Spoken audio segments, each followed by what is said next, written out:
जनाब वाला,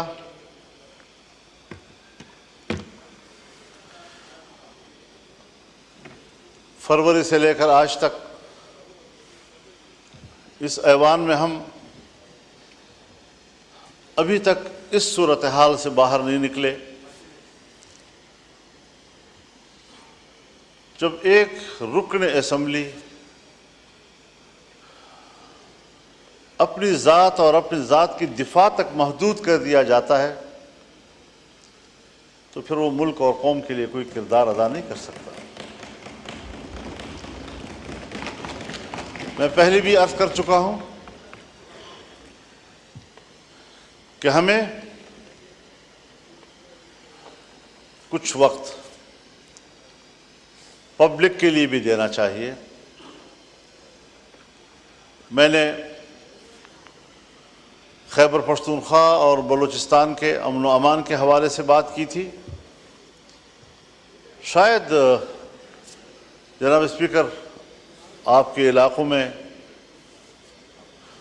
उसकी हसासियत का इदराक नहीं हो पा रहा अभी तक। जिन इलाक़ों में ज़रा अमन है, कुछ सुकून है, वो इसका इदराक नहीं कर पा रहे कि जो सूरत हाल आज खैबर पख्तूनख्वा में है या बलूचिस्तान में। अल्लाह ताला इस मुल्क को सलामत रखे। हमें इस वतन की सलामती, इसकी वहदत और इसकी यकजहती अजीज़ है। ये हमारा घर है और अगर कोई हमारे घर को उजाड़ता है तो ज़रूर हमने अपने घर की हिफाजत के लिए किरदार अदा करना है। जिस वक्त मैं इससे कबल यहाँ गुफ्तगू कर रहा था, एक हफ्ता पहले, आज वहाँ की सूरत हाल मुख्तलिफ हो गई है। पहले तो ये मसला था कि पुलिस के बारे में मैंने कहा कि सूरज गुरूब होने से पहले वो थानों में महदूद हो जाते हैं, उन्हें बाहर निकलने से मना कर दिया गया है। सारी रात सुबह तक मुसल्लह गिरोहों के कब्ज़े में होती है, सड़कें उनके कब्ज़े में हैं, देहातें उनके कब्ज़े में हैं, देहातों की मस्जिदें उनके कब्ज़े में हैं, लोगों के बैठकें उनके कब्ज़े में हैं। और इस सूरत हाल में आप मुझे बताएं कि फिर रियासत की रिट कहाँ है, फ़ौज कहाँ है, रियासत की दिफा की क़ुव्वत किधर है? क्या उसका फ़र्ज़ सिर्फ इस इस्लामाबाद तक महदूद है कि वो अपने मुखालिफिन पर दावा बोल दें और कहें कि हम रियासत का तहफ़्फ़ुज़ कर रहे हैं? क्या अवाम के कोई हुकूक नहीं है? आज वहाँ पर पुलिस ने धरने दिए हुए हैं। लक्की मरवत से धरना शुरू हुआ है और अब ये डेरा इस्माइल खान में भी बढ़ रहा है।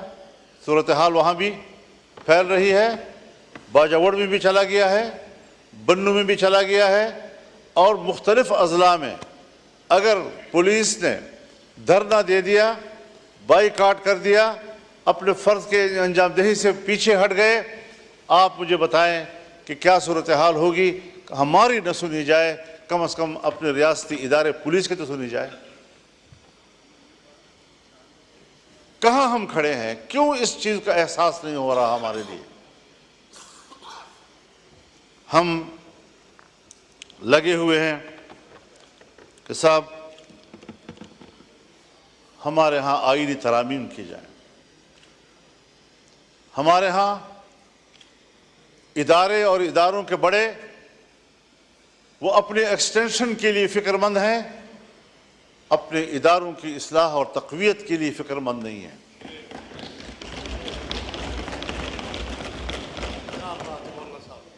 एक्सटेंशन का अमल अगर फ़ौज के अंदर है तब भी गलत है, अगर अदलिया के अंदर है तब भी गलत है, अगर सिविल ब्यूरोक्रेसी के अंदर है तब भी गलत है।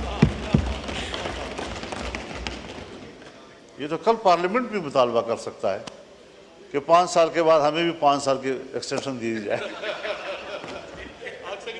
हो सकता है जी। अगर कोर्ट को हक हासिल है, अगर फौज को हक हासिल है, अगर ब्यूरोक्रेसी का हक हासिल है, पार्लियामेंट तो सुप्रीम है, उसको तो बदरजे औला ये हक हासिल होगा। ये रिवायतें हजरत कोई अच्छी रिवायात नहीं हैं, और मैं बरमला इस बात का इजहार करना चाहता हूं कि इस हवाले से हमारी पोजीशन बिल्कुल वाज़ेह है। हम अपोजिशन हैं, इस पर अपोजिशन का किरदार अदा करेंगे और कभी हम इस मुल्क के अंदर एक गलत रिवायत की बुनियाद नहीं डालने देंगे।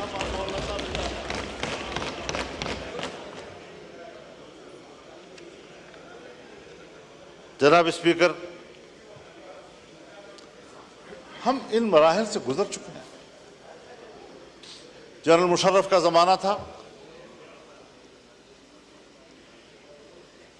हम अपोजिशन में थे। LFO के ज़रिए उन्होंने सुप्रीम कोर्ट के चीफ के जज की उम्र 68 साल कर दी थी, और हमने लड़कर उसकी उम्र को 65 पे ले आए बड़े मुश्किल के साथ। एक फौजी हुकूमत में फौज के फैसले को रिड्यूस किया जहां तक हमसे हो सकता था। मेरी अपनी ज़ाती राय यही थी कि उनको 62 साल तक रखा जाए, लेकिन बहरहाल दोस्तों की इज्तिमाई राय में 65 साल हुई। उस 65 साल के फैसले पर हमारे भाई हैं, हमारे मोहतरम हैं, पाकिस्तान पीपल्स पार्टी उस वक्त यहाँ हमारे साथ अपोजिशन में बैठी थी। अपोजिशन में बैठकर उन्होंने मेरे ऊपर तनकीद की थी, MMA ऊपर तनकीद की थी कि आपने 65 साल क्यों दिए हैं उनको। आज आप उनकी उम्र के इजाफे में वहाँ उस बेंचों में बैठकर उसकी तायीद करेंगे? कैसे करेंगे, क्यों करेंगे मेरे भाई?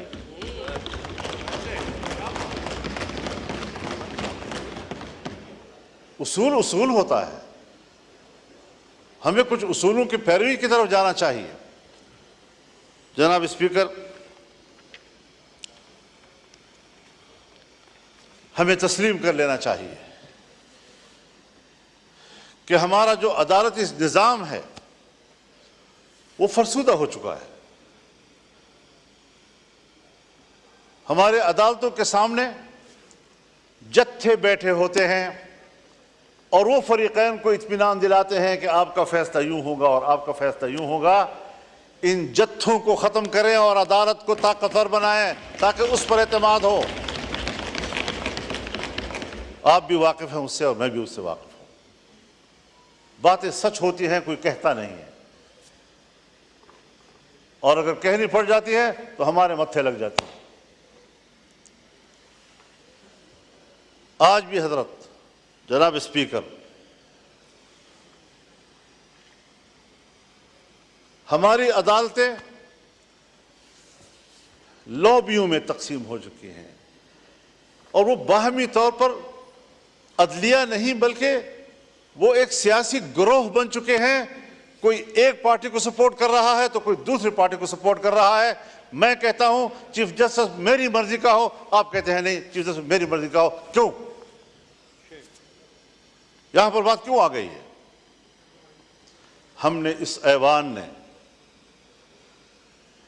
क्या इस निज़ाम में इस्लाहात की तरफ नहीं जाना? जनाब स्पीकर, मैं तजवीज़ करूंगा, हुकूमत के सामने तजवीज़ करूंगा, क्योंकि अव्वल फ़र्ज़ उनका बनता है कि जुडिशल रिफॉर्म लाए जाएं, अपोजिशन के साथ बैठ कर लाए जाएं, उस पर कमेटी बनाई जाए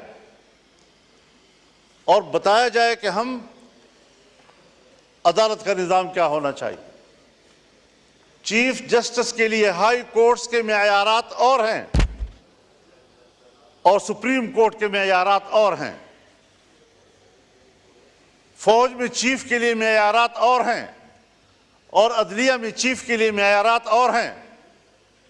इन मेयारात को यकसां किया जाए। कहीं पर आप कुछ कर रहे हैं तो कहीं पर आप कुछ कर रहे हैं, किसी को कोई रियायत दे रहे हैं, और जब आप एक्सटेंशन में मुश्किल महसूस करते हैं तो मुझे याद है किस तरह हमारे हाथ मरोड़कर हमसे जबरी तौर पर एक चीफ ऑफ आर्मी स्टाफ इस ऐवान के अंदर कानून साजी कराई। आपको भी याद है, मुझे भी याद है कितना हमने इस जमहूरियत को कमजोर कर दिया है।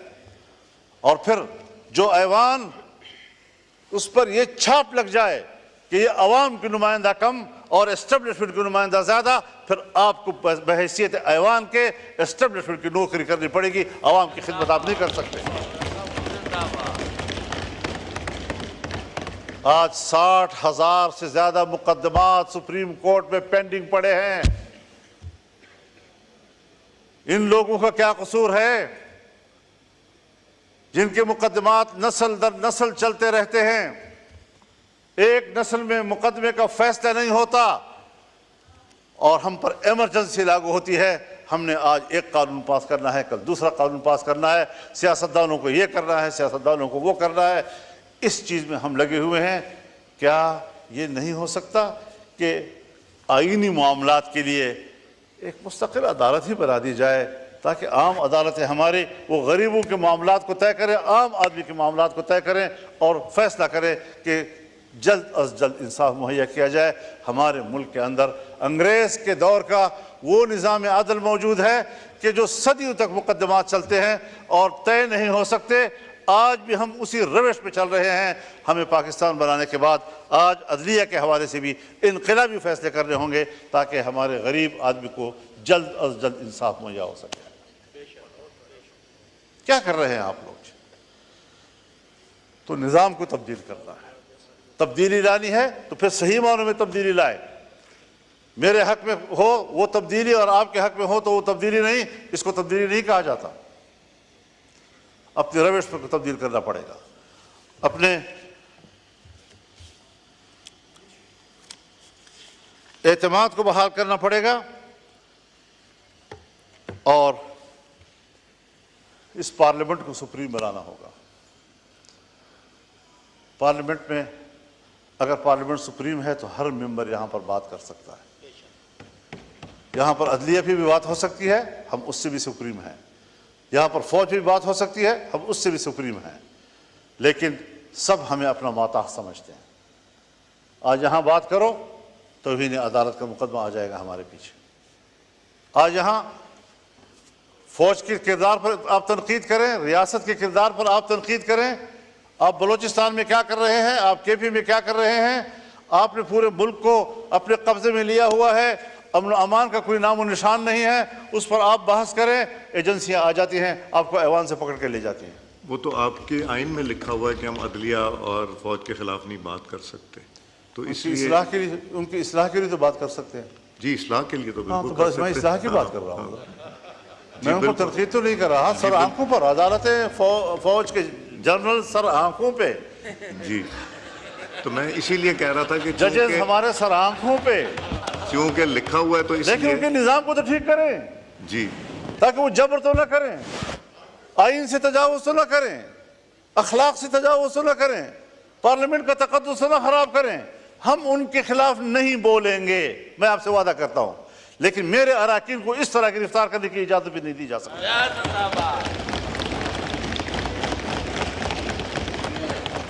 आप कस्टोडियन हैं, आपने सही किरदार अदा किया है और सिर्फ ऐवान की बिल्डिंग नहीं, लॉजेस भी आपके अंडर हैं, वहां पर भी पुलिस को जाने की इजाजत नहीं होनी चाहिए आपकी इजाजत के बगैर।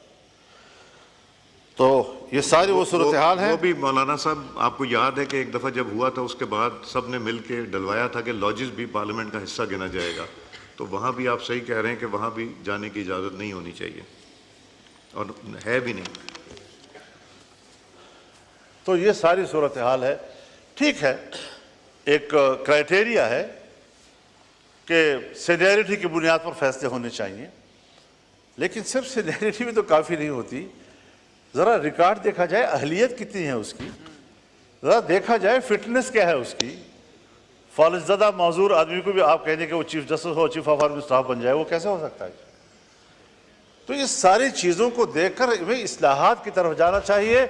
और इसके लिए मैं तो ये सोचता हूँ और मेरी तजवीज़ होगी कि चीफ जस्टिस के लिए जुडिशल काउंसिल और पार्लिमानी कमेटी का मुश्तरका इजलास हो और ये फैसला करें कि किसके हक में फैसला किया जाता है, पैदल लाए जाएं, 3 के लाए जाएं या 5 के लाए जाएं।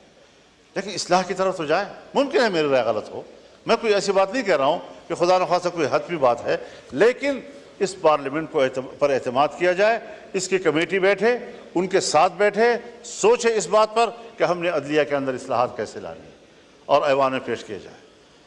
तो इन चीज़ों पर हमें फोकस करना चाहिए। मेरी जमात इसके लिए संजीदा है और शायद हम अपने वकला के मशवरे के साथ इस हवाले से कुछ तजावीज़ ऐवान में लाएंगे भी और कोशिश करेंगे कि हम इस मुल्क के इदारों की इस्लाहात की तरफ जाएँ और इदारों को अपने हुदूद से तजावुज़ करने के रास्ते हम बंद कर दें, चाहे वो फ़ौज का इदारा हो, चाहे वो अदलिया हो, चाहे वो ब्यूरोक्रेसी हो। अगर पार्लियामेंट, आप भी अभी मुझे कह रहे हैं कि हमने तय किया है कि हमने ये तनकीद नहीं करनी, अगर मैं पार्लियामेंट होते हुए अपने हुदूद का एहतराम करता हूँ तो फ़ौज को भी अपने हुदूद का एहतराम करना होगा और जजेस को भी अपने हुदूद का एहतराम करना होगा। ये उसूल होना चाहिए। तो इनकी तकर्रुरी के लिए भी एक मेकनिज़म होना चाहिए, अदालती इस्लाहात होने चाहिए, आईनी उमूर पर कौन गौर करेगा, आम आदमी के मुकदमात पर कौन गौर करेगा, 60,000 पेंडिंग केसेस जो है वो किस तरह तय होंगे, ये सारी चीज़ें वो है कि हमें उनके इस्लाहात की तरफ बढ़ना होगा। मैं इस वक्त हुकूमत को ख़ास तौर पर और ट्रेजरी पर बैठे हुए मुअज़्ज़ज़ अरकान को ख़ास तौर पर इस तरफ मुतवज्जह करूँगा कि सबसे पहले ज़िम्मेदारी आपकी बनती है, आपको इस बारे में इक़दाम करने चाहिए। अपोजिशन को एतमाद मिलें, हमें एतमाद मिलें, वरना फिर हम खुद इस्लाहात की तजावीज़ अपोजिशन दोस्तों के मशवरों के साथ पेश करेंगे और इंशाअल्लाह अज़ीज़ इस काम को आगे बढ़ाना है।